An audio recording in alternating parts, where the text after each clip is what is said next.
31% है जो कि आपकी पूरी बायो फार्मास्यूटिकल्स होती है उसको कमांड करती है। तो इसी में अभी आप ये देख रहे हो ना कि जो आपकी बेसिकली बायो फार्मा सेक्टर है, अगर आप उसका सीजीआर ग्रोथ रेट देखोगे तो यू विल फाइंड कि वो एक फास्टर वे में ग्रो कर रही है when you are comparing it with chemical formulations.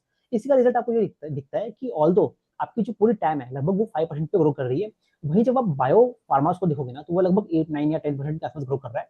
तो उसी में आपको ये जो पूरा कंपोजिशन है, मतलब जो आपका वो आने वाले कुछ सालों में वो चेंज होकर आपका 39 और 61% के बीच में होने वाला है।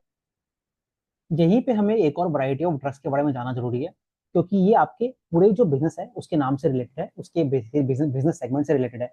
तो बेसिकली ये होते हैं आपके एंटी रेट्रोविरल ड्रग्स। ये क्या होता है? ये बेसिकली आपकी जो एचआईवीज होता है, आपकी एड्स वगैरह होती हैं, उस तरह के जो डिजीजेस हैं उनको क्योर तो नहीं करता है, बट उनको जो फैलना होता है उसको रोकता है। अब इस तरह की जो डिजीज है वो बेसिकली आपकी जो रेस्ट ऑफ वर्ल्ड मार्केट है वहां पे काफी प्रोमिनेंट होती है। तो अगर आप इनको देखोगे ना तो ये अलग अलग वैरायटी में इनकी ड्रग्स